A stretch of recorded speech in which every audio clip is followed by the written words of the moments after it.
Suspension বোল্টের মাঝখান দিয়ে এই যে দুইটা তার আমি বের করছি, আসলে এই দুইটা তার আমার কি কাজে লাগে, এটা আসলে কি, এটা কি জন্য আমার বাইকে আমি লাগাইছি। তো বেশ কিছুদিন ধরে আপনাদের প্রায় অনেকগুলো কমেন্ট আমার চোখে পড়তেছে, যে কমেন্টগুলোতে আপনারা ডাইরেক্ট এই পিকচারটা শেয়ার করতেছেন, বলতেছেন এই জিনিসটা কি, এটা কিভাবে লাগাইছেন, এইটা লাগানোর জন্য কি কি করতে হয়, অথবা এটা কোথায় পাওয়া যায়, কি কি লাগে এটা বানানোর জন্য। তবে আপনাদেরকে ফার্স্টেই বলে দেই, এইটা আসলে কি আমি নিজেও জানি না।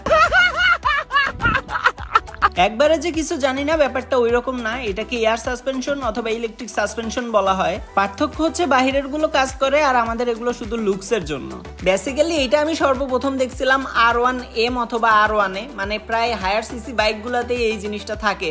এখানে আমি একটা পিকচার শো করছি, আশা করি আপনারা বুঝতে পারছেন, মানে হুবহু জাস্ট আমি এটাকে একটা মাস্টার কপি পিস বানাইছি। আপনারা যদি একটু ভালোভাবে লক্ষ্য করেন তাহলেই বুঝতে পারবেন হায়ার সিসি বাইকে ঠিক যেভাবে লাগানো আছে আমিও কিন্তু ঠিক ওইভাবেই লাগানোর চেষ্টা করছি। আর আমারটাও দেখতে কিন্তু হুবহু ঠিক ওই রকমই লাগে, বাট আমার তারগুলো একটু উপর দিক দিয়ে সরায় দেওয়া। তবে হ্যাঁ, আমি যদি চাই তাহলে তারগুলো কিন্তু আবার ছোটও করে ফেলতে পারবো, মানে চাপ দিলেই তারগুলো ভিতর দিকে ঢুকে যাবে ঠিক এইভাবে। কিন্তু আমার কাছে ওইভাবেই ভালো লাগে, এই জন্য আমি ওইভাবে দিয়ে রাখছি। তো এইটাই হয়তো বা আপনাদের অনেকেরই পছন্দ হয়েছে, এই জন্য অনেকেরই এরকম কমেন্ট যে ভাই ওইটা কই থেকে বানায় নিছেন বা কিভাবে বানাইছেন বা ওইটা কিনতে পাওয়া যায় না। তো শুধুমাত্র এই কারণে আজকের এই ভিডিওটা দেওয়া। তো এই জিনিসটা বানানোর জন্য বা মডিফাই করার জন্য কি কি লাগে আজকের ভিডিওতে আমি ডিটেইলসে বলে দিব। আর আজকের ভিডিও দিয়েও যদি না হয় তাহলে এরপরে কোনো একটা ভিডিও দিব যেটার মধ্যে A to Z নতুন করে আবার সবকিছু করে দেখাবো।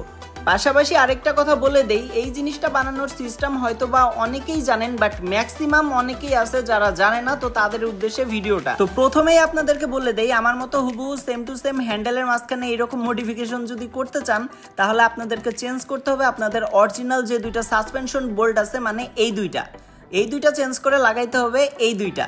সো এই দুইটা হচ্ছে আফটার মার্কেট সাসপেনশন বোল্ট। আর এই সাসপেনশন বোল্ট গুলা বংশাল অথবা বাইকের বড় বড় সবগুলাতেই পাওয়া যায়।